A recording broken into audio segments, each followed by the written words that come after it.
Morning students, आज हम करेंगे कैश बुक। कैश बुक में करेंगे बेटा जी हम double column cash book. Double column cash book.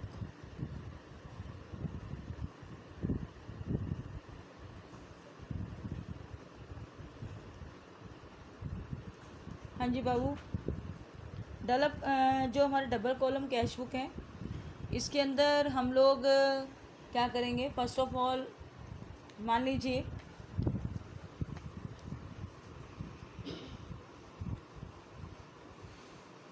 Cash deposit into bank. Bank में पैसा जमा करवाया, क्या एंट्री होती है? Bank account debit to cash account. आपको पता है कि कैश बुक के अंदर कैश अकाउंट वर्ड का हम यूज़ नहीं करते, लेकिन ऐसी सिचुएशन है जिसके अंदर हम क्या करेंगे, कैश और बैंक दोनों ही शब्दों का यूज़ करेंगे। Date, particulars, voucher number, ledger folio, cash, bank, date, particulars, voucher number, ledger folio, cash और बैंक।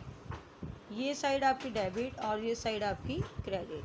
अब देखिए मैंने क्या लिखा, कैश डिपॉजिट इनटू बैंक या पेड इनटू बैंक एक ही बात है। बैंक में पैसा जमा करवाया। एंट्री क्या लिखी हुई है? Bank account debit to cash. यहाँ बच्चे आपका जो टू शब्द है डेबिट का होता है, जबकि जर्नल में आपका टू शब्द क्या होता है? क्रेडिट का। डेट में आप डेट मेंशन करेंगे, जो भी डेट आपको गिवन होगी। यहाँ लिखेंगे टू कैश और उसके बाद बच्चे आप लेजर फोलियो में लिखेंगे सी। सी का मतलब कॉन्ट्रा। अमाउंट किस में डालेंगे आप? बैंक में। मान लीजिए 20,000 है तो यहाँ 20,000। नेक्स्ट बेटा जी, इसके अंदर ही आप डेट डालकर उसके सामने ही आप लिखेंगे बच्चे यहाँ पर पर्टिकुलर्स में बाय बैंक अकाउंट सी, और कैश में लिखेंगे 20,000। क्लियर? यानी कि आपके पैसे जब जमा होते हैं, बैंक में पैसा जमा होता है, तो यहाँ पर बैंक जो होता है वो रिसीवर हो जाता है, और जो कैश आपका क्या होता है, जो टू में आता है वो क्रेडिट होता है। इसका मतलब कैश क्या है? गोइंग आउट है। तो दोनों ही आपके अकाउंट्स के हो रहे हैं, इफेक्टिव हो रहे हैं।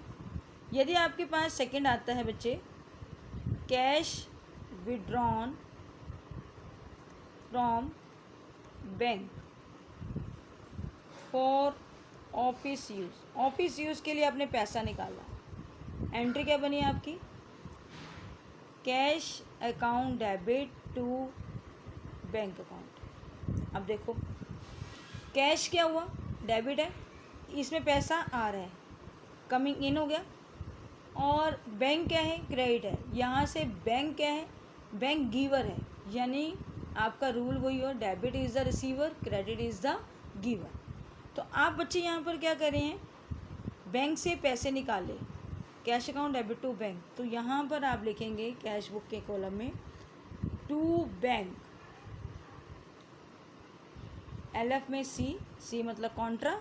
अब यहाँ बैंक है तो यहाँ क्या लिखेंगे? कैश में लिखेंगे 20,000। यहाँ क्या लिखेंगे बेटा जी? डेट के सामने डेट मेंशन करेंगे, बाय कैश अकाउंट सी, और बैंक में कितना लिखेंगे आप? 20,000। क्लियर बच्चे? कॉन्ट्रा एंट्री है। कॉन्ट्रा एंट्री कहता है कि आपका मतलब क्या है कि ये डबल एंट्री सिस्टम है, दोनों ही साइड क्या होती हैं इसमें इफेक्टिव होती हैं। और लेजर फोलियो दोनों की साइड पर क्या लिखा जाता है? सी शब्द का यूज़ किया जाता है। नेक्स्ट आता है बेटा जी third, cheque receive from customer. Cheque receive हुआ कस्टमर से एंड डिपॉजिट, चेक रिसीव हुआ कस्टमर से और डिपॉजिट करवा दिया बैंक में। तो इसके अंदर क्या होगा, बैंक कॉलम में डेबिट साइड में लिखा जाएगा आपका, उसका नाम लिखा जाएगा बैंक कॉलम में, जिस व्यक्ति के नाम से करवाया आपने।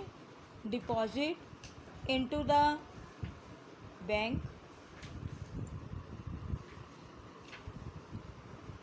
And deposit into the bank on the same day.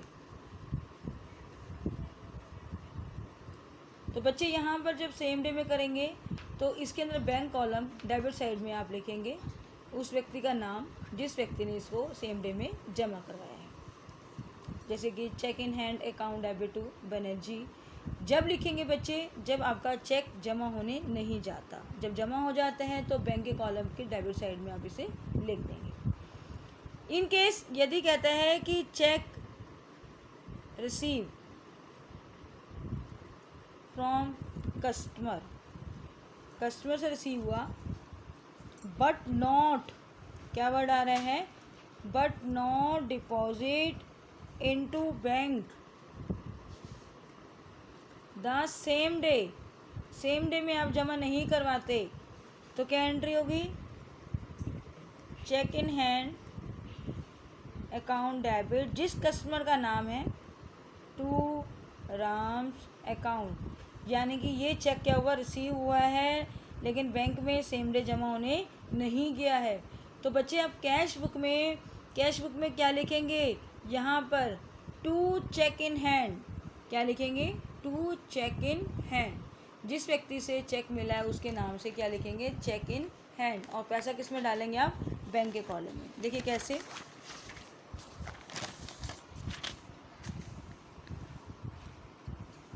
आपने फॉर्मेट वैसे ही बनाना है, date, particulars, LF, cash, bank, date, particulars, LF, cash और बैंक। अब देखिए, मान लीजिए आपको 15 फरवरी को, 15 फ़रवरी को आपको एक चेक रिसीव हुआ 2020 को, a cheque receive from Ram for ₹25,000. This check deposit into bank. This check deposit into bank on 20th Feb, 20 फरवरी को जमा करवाया, सेम डे नहीं हुआ। तो बच्चे जब आपको चेक रिसीव हुआ है, आपने सेम डे जमा नहीं करवाया, तब आप एंट्री क्या लिखेंगे, 15 फरवरी के अंदर बच्चे आप जब जर्नल एंट्री बनाएंगे 15 फ़रवरी को आप जब एंट्री करेंगे तो क्या लिखेंगे, cheque in hand account debit to Ram account, कितना अमाउंट डालेंगे, कितने का चेक था, 25,000 का, ठीक है, 25,000 का। फिर दोबारा देखिए, 15 फरवरी 2020 को एक चेक रिसीव हुआ राम से 25,000 का। चेक जो डिपॉजिट कब हुआ आपका, 20 फ़रवरी को। तो आप जब जर्नल बनाएंगे बच्चे, जर्नल में आप क्या लिखेंगे, 15 फ़रवरी cheque in hand account debit to Ram account, यहाँ पर भी लिखेंगे 25,000। अब बाबू आप बात करते हैं कैश कॉलम में। कैश कॉलम में इसके एंट्री क्या करेंगे, आप जो कैश बुक बनाएंगे यहाँ पर जब डेट गिवन करेंगे तो 20 फ़रवरी to cheque in hand, bank column में कितना डालेंगे आप, 25,000। क्लियर बच्चे।